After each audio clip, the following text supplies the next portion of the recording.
सरशार सैलानी की एक गजल के कुछ शेर हैं कि चमन में इख्तिलाते रंग-ओ-बू से बात बनती है। हम ही हम हैं तो क्या हम हैं, तुम ही तुम हो तो क्या तुम हो। हमारा प्यार रुसवाई जमाना हो नहीं सकता, न इतने बावफा हम हैं न इतने बावफा तुम हो।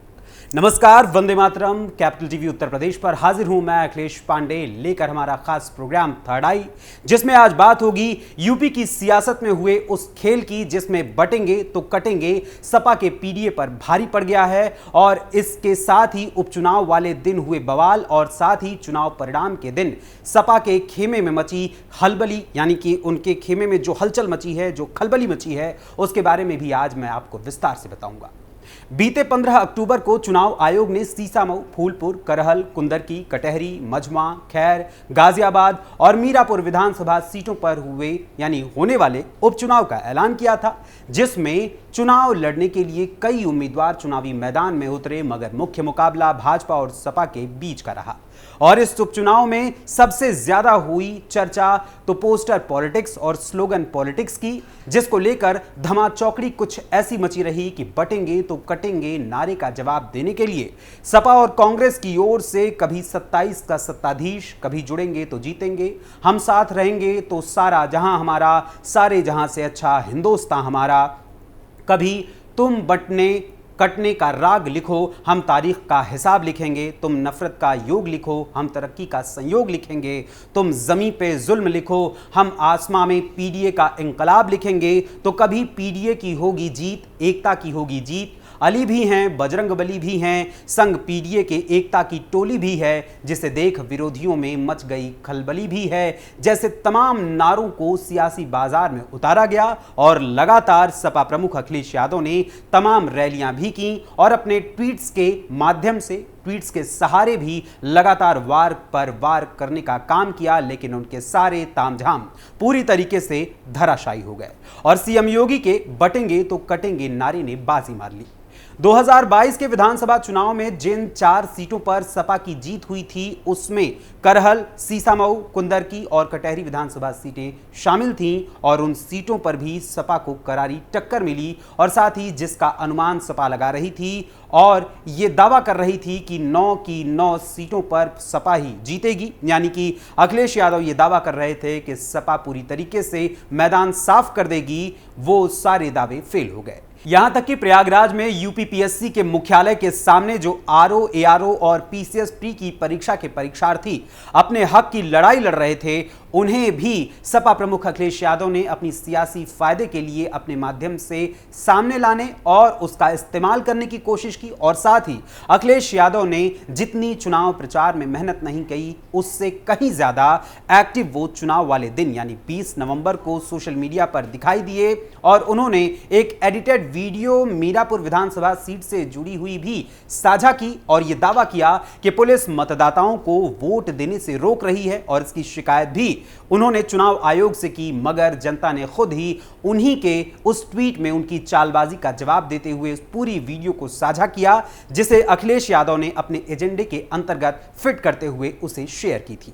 वहीं अब जब आज सुबह से ही वोटों की गिनती शुरू हुई तो समाजवादी पार्टी की मीडिया सेल ने एक्स पर पोस्ट करते हुए 2 ट्वीट किए और चुनाव आयोग पर हमला भी बोल दिया। पहले ट्वीट में समाजवादी पार्टी की मीडिया सेल ने लिखा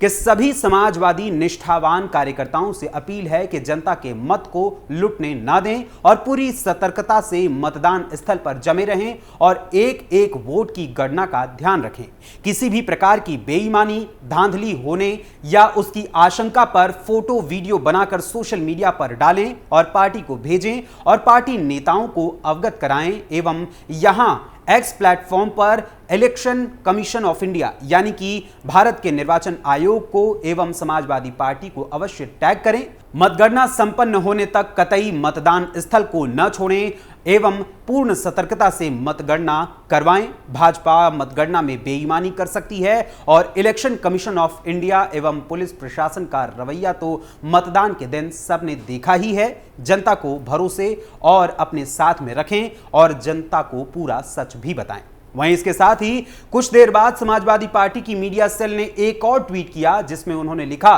कि चुनाव आयोग निष्पक्षता बरते, डाटा फीडिंग समय समय पर सुनिश्चित करे, जनता के सब्र की परीक्षा न ले, बेईमानी और धांधली नहीं चलेगी। जनता निष्पक्ष मतगणना चाहती है, निष्पक्ष परिणाम चाहती है। जनमत की चोरी को जनता कतई बर्दाश्त नहीं करेगी। मतदान के दिन जो पुलिसिया तांडव हुआ है, उससे भाजपा सरकार और चुनाव आयोग यानी इलेक्शन कमीशन ऑफ इंडिया, मुख्य चुनाव आयुक्त राजीव कुमार पर से जनता का विश्वास उठ गया है। अब जनता उग्र है, आंदोलित है और अपने अधिकार के प्रति सजग है। जनता का अधिकार छीनने की कोई भी कोशिश लोकतंत्र के लिए खतरनाक होगी। यानी वोटों की गिनती से पहले ही समाजवादी पार्टी ने पूरे के पूरे चुनाव आयोग और साथ ही चुनाव आयोग के मुख्य चुनाव आयुक्त राजीव कुमार पर भी आरोप लगाया और यह कह दिया कि उनसे जनता का विश्वास उठ गया है, जो साफ तौर पर सपा की बौखलाहट को बयां करता है। ऐसे में सवाल उठता है कि समाजवादी पार्टी की मीडिया सेल जिस चुनाव आयोग पर आरोप लगा रही है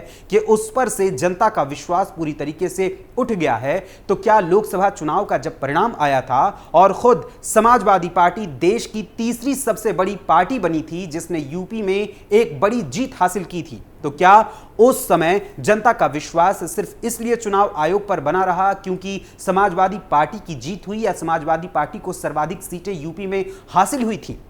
अब चूंकि आज चुनाव के परिणाम के अनुसार जो प्रदर्शन समाजवादी पार्टी का दिखाई दिया है, उससे साफ तौर पर जाहिर होता है कि इस बार अखिलेश यादव की पीडीए पर योगी का बटेंगे तो कटेंगे भारी पड़ा है, जिसके चलते सपा को इतने बड़े नुकसान का सामना करना पड़ा है। हाँ, लेकिन अपने गढ़ के अलावा जिस सीसामऊ विधानसभा सीट के उपचुनाव को लेकर सीएम योगी और सपा प्रमुख अखिलेश यादव ने लगातार ताबड़तोड़ रैलियां की थीं, उस पर नसीम सोलंकी को अपने आंसुओं के सहारे जीत हासिल करने में कामयाबी मिली है। चूंकि सीसामऊ विधानसभा सीट जो लंबे समय से सोलंकी परिवार का ही गढ़ रही है और 2022 में भी सपा के प्रत्याशी इरफान सोलंकी की इस सीट पर जीत हुई थी, मगर कानपुर आगजनी मामले में जब एमपी एमएलए कोर्ट ने इरफान सोलंकी को सजा सुनाई और 6 साल तक उनके चुनाव लड़ने पर रोक लगा दी, तो इसके बाद उस सीट से उन्हें इस्तीफा देना पड़ा, जिसके पश्चात सीसामऊ विधानसभा सीट पर सपा ने सिंपैथी वोट पर फोकस करते हुए नसीम सोलंकी को चुनावी मैदान में उतारा था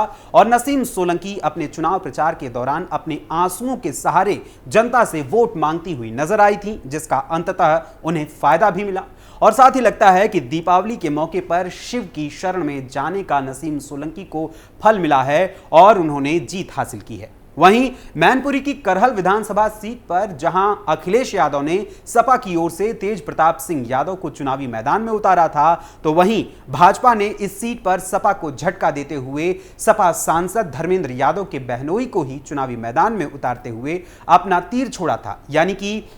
यहां पर अनुजेश यादव को भाजपा ने अपना उम्मीदवार बनाया था, लेकिन चूंकि करहल विधानसभा सीट सपा का गढ़ मानी जाती है और लंबे समय से यहां पर सपा का ही कब्जा रहा है, उस पर अंततः भतीजे ने फूफा को शिकस्त दे दी। अधिकांशतः यह देखा जाता है कि उपचुनावों में सत्ता दल को ही अधिक सीटें हासिल होती हैं, जो कि इस बार के यूपी विधानसभा के उपचुनाव में भी साफ तौर पर नजर आया। 9 में से 7 सीटों पर एनडीए गठबंधन की जीत हुई, जहां सीएम योगी के सिर पर सेहरा इस जीत का बंध चुका है, तो इसके साथ ही यह बात भी सत्य है कि सीएम योगी का कद इस बार हुए चुनावों के परिणाम के चलते काफी बढ़ भी गया है। सीएम योगी आदित्यनाथ इस बार के हुए चुनावों में सिर्फ यूपी ही नहीं बल्कि महाराष्ट्र, झारखंड के चुनावों में भी उनके द्वारा बनाए गए जो माहौल के चलते भाजपा को बड़ी जीत हासिल हुई है। और साथ ही इसके साथ अब कहीं ना कहीं भय ये विपक्षी दलों के दिल में बैठ चुका है कि सीएम योगी का जो कद लगातार बढ़ चुका है वो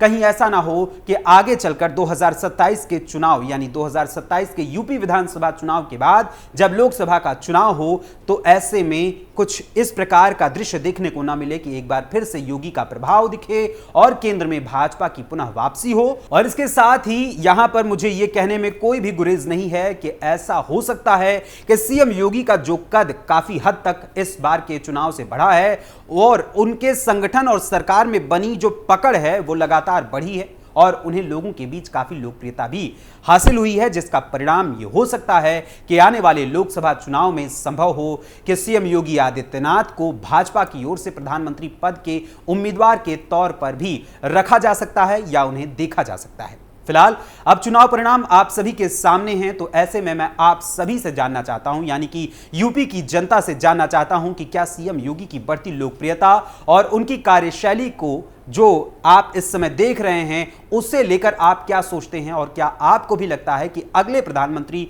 पद के उम्मीदवार के रूप में सीएम योगी को भाजपा खड़ा कर सकती है लोकसभा चुनाव में? इस बारे में अपने कमेंट्स के माध्यम से हमें अपनी राय जरूर बताइएगा। फिलहाल अभी के लिए थर्ड आई के आज के इस अंक में बस इतना ही। थर्ड आई के अगले अंक में मुलाकात होगी किसी और खबर, किसी और मुद्दे, किसी और विषय के साथ। तब तक के लिए मुझे अनुमति दीजिए। धन्यवाद। जय हिंद, जय भारत।